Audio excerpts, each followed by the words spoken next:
Welcome to another deep dive.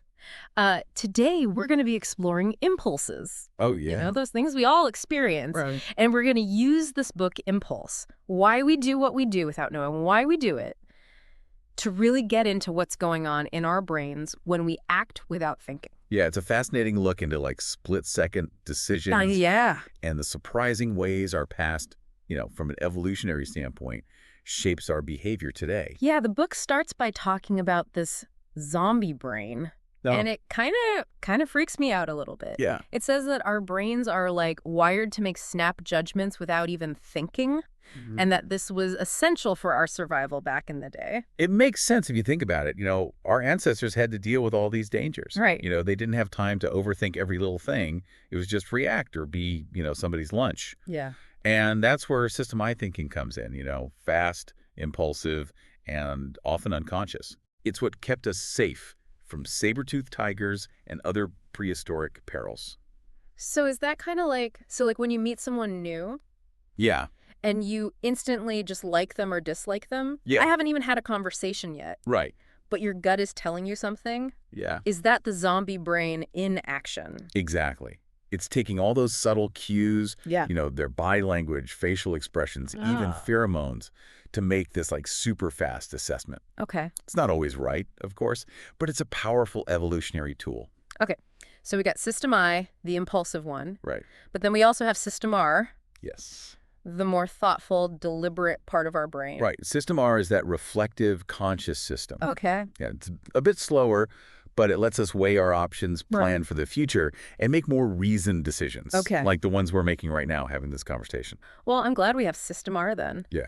I'm curious, though, why do we still have this impulsive System I if it can lead to bad choices? Well, because it still has a purpose.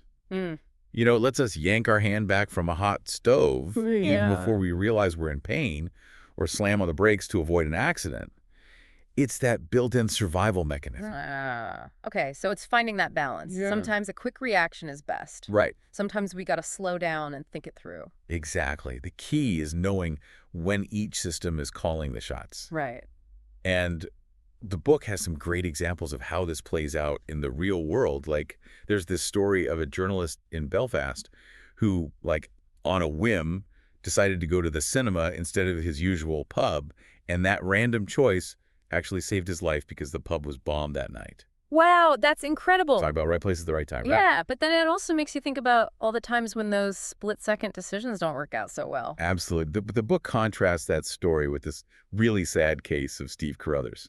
He was a really experienced skier who kind of impulsively chose a risky route down a mountain, and that triggered an avalanche that took his life. Oh, no. It shows that fine line between, helpful impulses and the kind that can really backfire and how big the consequences can be. It is kind of unnerving to think about how much our lives hinge on these moments where we're acting without thinking. It is. And speaking of impulsive behavior, Yeah. the book talks a lot about teenagers. Right. Is there something about the teenage brain that makes them more prone to doing things without thinking? There definitely is. Okay. During adolescence, the prefrontal cortex, which is the part of your brain that handles planning and self-control, Okay. that part is still developing, like a building with the scaffolding still up. Mm. And at the same time, the amygdala, the part that processes emotions, Okay. that's in overdrive. So it's like their emotions are running wild, but they don't have the brakes yet. That's a great analogy. Okay. Yeah, and the book uses this case of Lionel Tate. He was a 12-year-old who killed a playmate while imitating wrestling moves Oh, wow. to show just how complex this all is, the developing brain and the legal system. That's a tragic case that really shows how important it is to understand those unique challenges that teenagers face. Yeah. But it's not just teenagers, though, right? No, not at all. Like, we all have impulses, Right. no matter our age, and I'm curious about what triggers them. Yeah, We've talked about emotions, but what about our senses? right. Can those set off impulsive urges? Oh, our senses are incredibly powerful triggers. Mm. And the book gets into how each one can influence us in some really fascinating ways. Okay. Let's start with smell, one of our most primal senses. I'm all ears, or I guess I should say all noses. Well, both, actually. Okay. The book talks about pheromones, Mhm. those chemical signals we give off that could influence attraction, even mate choice, all subconsciously. So you're saying we're literally smelling our way to love? Kinda, yeah. There's this special nerve Nerve zero. Okay. It bypasses those usual smell processing parts of the brain, Mm. goes straight to areas that deal with survival and reproduction. Wow. It's how we pick up on these unconscious cues that tell us if someone might be a good genetic match. That's mind-blowing. It is. So it's not just about looks or how someone sounds, but also how they smell. Exactly. Okay. The book mentions some really cool research on the Hutterites, a religious group that's known for marrying within their own community, and studies have shown that they unconsciously pick partners with different immune systems just through their sense of smell. Wow, I had no idea smell could play such a big role in something as complex as choosing a partner. Yeah. Nature's pretty amazing, right? Yeah, and I'm guessing smell isn't the only sense with those kind of hidden powers. You're right. Smell's just one piece of the puzzle. Yeah. Our sense of sight is another powerful one when it comes to shaping impulses. Hmm. Think about how we react to certain colors, shapes, or facial expressions. Mm-hmm. Our visual system is always taking in information, and our brain has to sort through it all super fast. So it's not just what we see, but how we interpret it. Exactly. Our visual perception is shaped by our biology, our experiences, and even our culture. Right. The book uses this really fascinating example of Sidney Bradford, a man who regained his sight at 52 after being blind since he was a baby. Wow, I can't even imagine. Right, so you'd think he'd be thrilled to finally see. Yeah. But it wasn't that simple. He really struggled at first to understand what he was seeing. Turns out, we actually learn a lot of our visual understanding. That's amazing. Yeah, our brains create models of the world based on what we've seen before. So our brains are constantly making assumptions based on past experiences. Exactly. Wow. And those assumptions can trip us up, like those visual illusions. Oh yeah, those mind-bending images that play tricks on you. Exactly, like the Ames room, that distorted room where people look like they're shrinking or growing as they walk across it. Right. Our brains get tricked because we're so used to seeing rooms with straight lines and right angles. It's crazy how easily our brains can be fooled. It is. And I bet you advertisers and marketers know all about this, right? Oh, absolutely. They must use all kinds of tricks to play on our impulses. They're masters at it. Yeah. Think about supermarkets. They put all the bright, colorful fruits and veggies at the front to appeal to your senses, and then they tempt you with strategically placed sweets and treats as you move through the store. It's like a carefully choreographed dance of temptation. It really is. Yeah, And we're the ones dancing. we are. But one of the most fascinating aspects of visual perception is how it relates to beauty and attraction. The book talks about research showing that even tiny changes in facial contrast can change how attractive we find someone, and even their perceived gender. Oh, interesting. Yeah, it's not just biology, though. Right. Culture plays a huge role, too. Like, there were these studies that compared how Americans and Chinese people viewed images, and their eye movements were totally different. Wow. Really highlights how our culture shapes how we literally see the world. It's like we're all wearing these culturally tinted glasses. That's a great way to put it. Yeah. And speaking of individual differences, the book also gets into how some people are just naturally more impulsive than others, Right. especially when it comes to risk-taking. Oh, yeah. And that's not just personality, there's a biological link there too. Okay, I'm intrigued. Tell me more. So there's this thing called the 2D.4D ratio. It's the ratio of your index finger to your ring finger. Okay. And get this, it's linked to how much testosterone you were exposed to before you were born. Wait, the length of my fingers can tell you something about my personality. That's what the research says. Men with lower 2D.4D ratios, so their ring fingers are longer compared to their index fingers, they tend to be more impulsive and risk takers. And this has been linked to all sorts of things: career choices, financial success, even how well you do in sports. That's amazing. It is. But isn't there a downside to being a risk taker? Not always. Sometimes it can actually be a good thing. Hmm. Like the book talks about a study of financial traders, and the ones who were more successful were the risk takers. Oh, interesting. They were willing to make those big, bold moves, and in that kind of high-stakes environment, it paid off. Right. It's all about context. Exactly. Yeah. What might be a bad trait in one situation can be a strength in another. It all comes back to that balance between biology and our environment. Right. I gotta admit, I'm starting to feel like I have very little control over my own actions, though. That's a common reaction when you start to learn about all these unconscious things that shape our behavior. Yeah. But don't worry, we'll get to free will later on. Okay, good. For now, let's keep exploring some of those universal impulses we all deal with. Okay, that's good. And I have to ask, what's one impulse you're particularly familiar with? Oh, that's easy. The urge to overeat. Ah, a classic. Like, why can I never resist that extra slice of pizza? I think our evolutionary history has a lot to do with it. Okay. Back in the day, food was scarce. Right. So our brains are wired to gobble up as many calories as we could, especially those high-fat, high-sugar treats. Okay, so that makes sense. But now we live in a world where those treats are everywhere. Right, it's like a constant temptation. Exactly. And it's not just availability. Yeah. The food industry is a master at manipulating those desires. You know all the buttons to push. They do. Yeah. And the book gets into this difference between homeostatic hunger, which is your body actually needing fuel, Okay. and hedonic hunger, which is that desire to eat for pleasure, not because you're actually hungry. Oh, I definitely know that feeling. That's where the trouble starts. Yeah, so it's like my stomach is saying I'm full, but my brain is saying one more cookie won't hurt. Exactly. That's the voice of our ancestors, reminding us to seize those calorie-rich opportunities whenever we can. So how do we fight back against those urges? Is there any hope for those of us with a sweet tooth? We'll definitely talk about some strategies you can use, but first, let's shift gears a bit Okay. and talk about another impulse that can be just as tempting, the impulse to buy. Oh, yes, the impulse buy. We've all been there. I know I have. It's a huge industry built on understanding our impulses. So what's the secret? How do they get us to spend our money? Well, the book talks about these 4 key buy buttons that retailers target. Okay, what are they? Our emotions, our senses, our desire for status, and our sense of self. So they're appealing to our hearts, our senses, our aspirations, and our identities. You got it.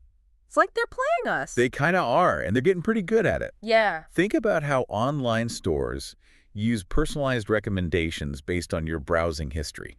Oh, right. It's like they know what you're thinking. Exactly. Or how brick-and-mortar stores use those displays and lighting to create this irresistible shopping experience. It's like we're in their carefully crafted world and we don't even realize it.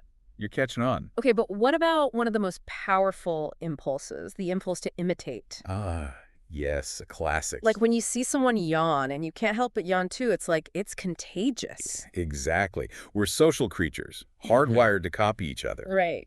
The book calls it the imitation impulse, and it's all thanks to these fascinating brain cells called mirror neurons. Mirror neurons, huh? So we have brain cells that actually fire when we see someone else do something. That's the idea. Yeah. And that mirroring can set off a whole chain of emotions and even actions. Wow. Like, it's why laughter is so contagious, Right. why we cry during sad movies, why we get swept up in the energy of a crowd. So if everyone around me is buying the latest gadget, I'm more likely to want it too. It's definitely possible, especially with social media and influencers these days. Yeah, that makes sense. But that urge to copy isn't always harmless. Right. The book actually talks about the London riots in 2011 as an example. Oh, wow. How the impulse to imitate contributed to all that destructive behavior. That's scary. It is. It shows how important self-awareness and critical thinking are, Yeah. even when things are really intense. But, the imitation impulse isn't always bad. Right. Think about how kindness or generosity can inspire others to do the same. That's true. So it's about understanding how it works and harnessing it for good. Makes sense. And that actually brings us to our last topic for this part of the dive, Okay. the concept of ego depletion. Ego depletion, what's that? It's this idea that our self-control is a limited resource, kind of like a muscle that gets tired. If we use up a lot of willpower in one area of our life, Right. we might be more likely to give in to temptation in other areas. So if I resist that donut in the morning, I'm more likely to cave and order pizza later. It's possible. Oh, no. Our brains have a limited capacity for self-control. Right. When we hit that limit, our impulsive side takes over. That makes sense. But don't worry. There are ways to strengthen that self-control muscle. We'll get into those in the next part of our deep dive. Okay, I'm looking forward to it. Me too. This has been fascinating so far. It is a really interesting topic. It is. Lots to unpack. Yeah, definitely. So we were talking about this idea of ego depletion, right? Like our willpower is like a muscle that gets tired. Yeah, it's kind of nice to know that, like, I'm not the only one who feels like their self-control just fades as the day goes on. Right. But, like, is there anything we can do about it? Can we actually train our willpower to be stronger? Absolutely. The book talks about a few practical strategies to help us resist those temptations. Okay. One of the most effective and maybe surprising is physical exercise. Wait, you're telling me hitting the gym can help me resist that second slice of cake? It can. I thought exercise was just for, like, physical fitness. Well, it's for mental fitness, too. Yeah. Studies show that regular exercise can actually boost our willpower. Hmm. It's like cross-training for your self-control muscle. Okay. This makes sense if you think about it. Exercise takes discipline and delayed gratification. Yeah. You push through discomfort to reach a long-term goal. So it's like a workout for our bodies and our minds. Exactly. And there's even evidence that religious belief can help, too. Really? Yeah, many religions emphasize self-discipline and delayed gratification, Okay. focusing on those long-term rewards instead of immediate temptations. It's like a spiritual workout for your willpower. Uh-huh. Yeah, something like that. But, since we're talking about strengthening self-control, Yeah. I have to ask about something that's been, well, historically kind of fraught with attempts to control impulses, and not always in healthy ways. I'm listening. I'm talking about the urge to masturbate. Yeah, that's a good example of how societal norms and anxieties can really lead to some extreme attempts to control natural impulses. Yeah, like for centuries, there was this belief that masturbation was harmful, like it needed to be suppressed. Right. I've heard about those like crazy contraptions people used to try and stop it. Oh, yeah, it's pretty wild. It's shocking. It really is. Parents would go to all these lengths, special chastity belts, Wow. even surgery, all driven by fear and misunderstanding. Yeah, it's a stark reminder that not all attempts to control impulses are equal. You're absolutely right.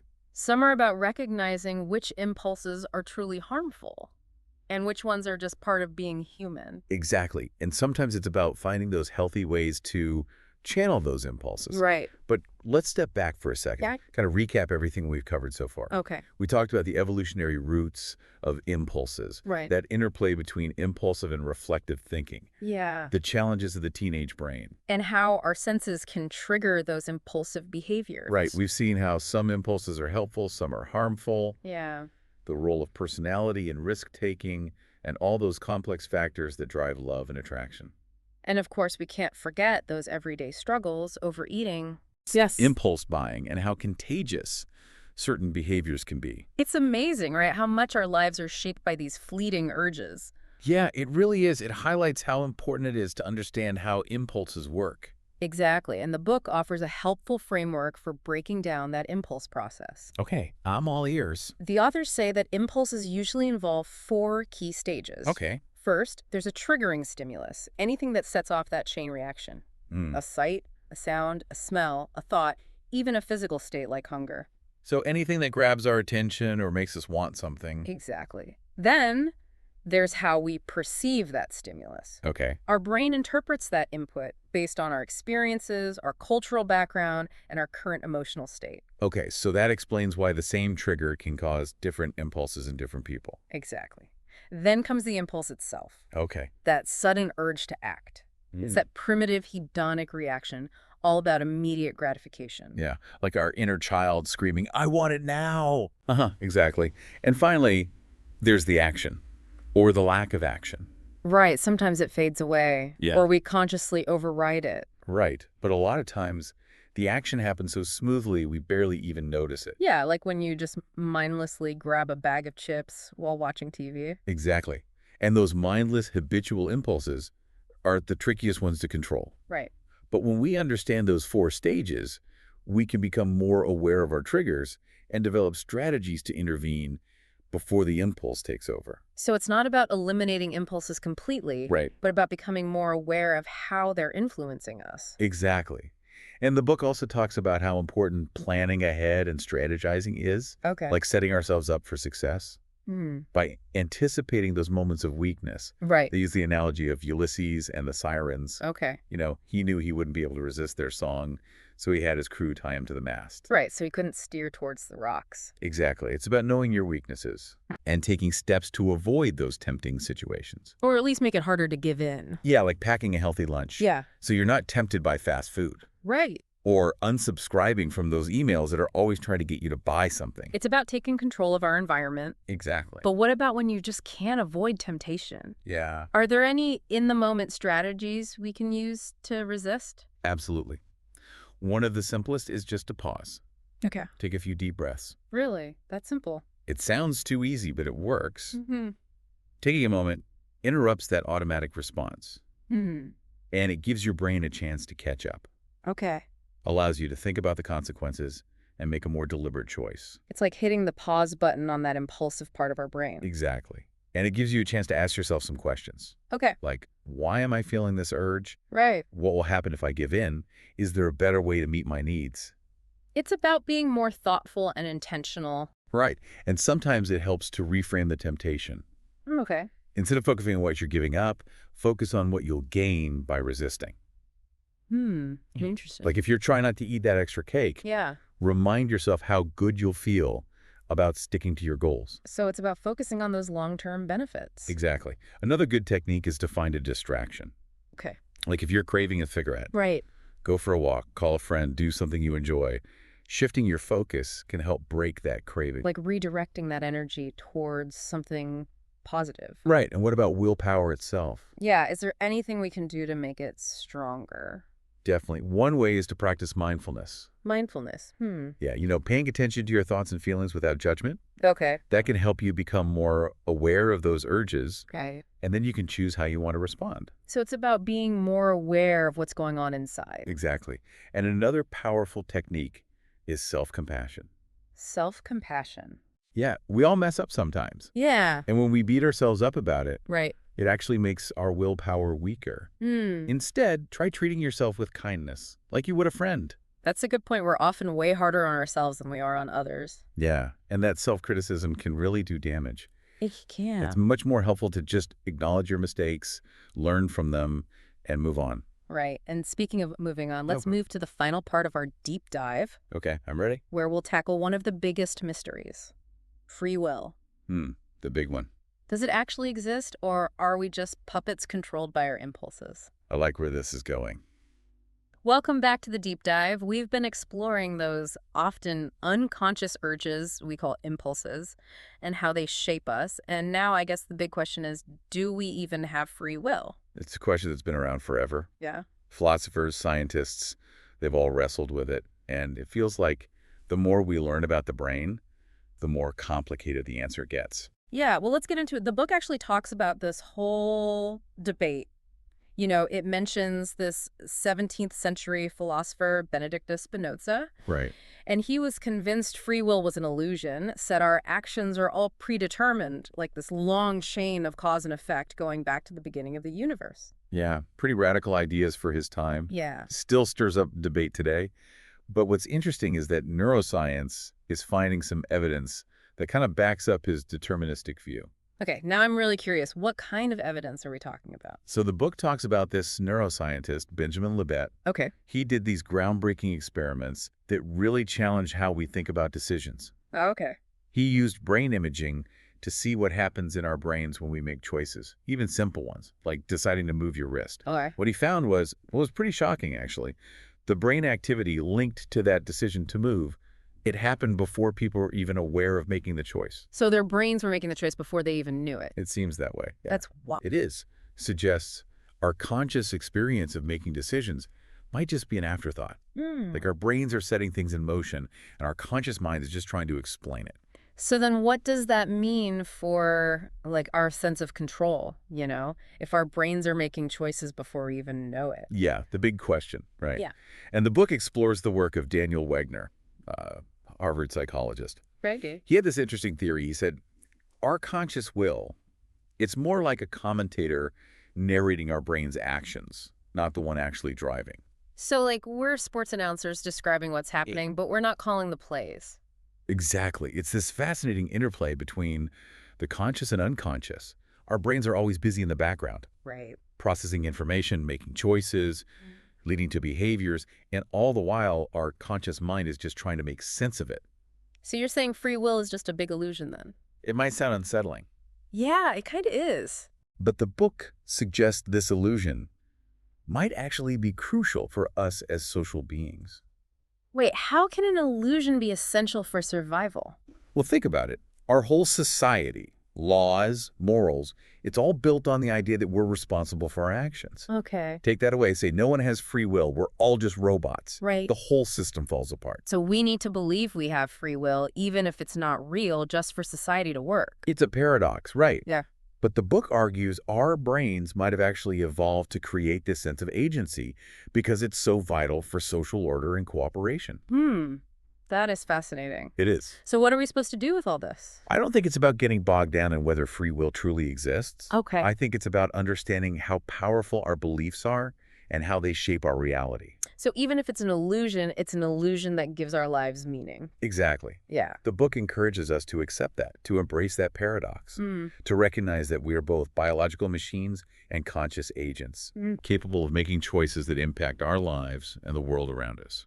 I like that. So as we wrap up this deep dive into the impulsive brain, Yeah. what are some key takeaways for our listeners? Yeah. What have we learned?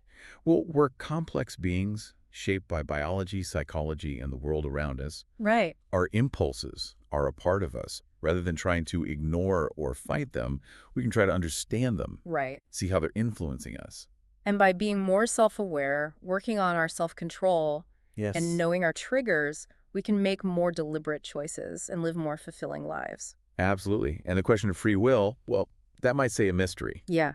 but we can still strive to make choices that match our values, take responsibility for our actions and how we impact the world. That's a great way to put it. Thank you so much for joining us on this deep dive into the impulsive brain. It's been a fascinating journey. We hope you've learned something new and gained a better understanding of these powerful forces that shape our lives.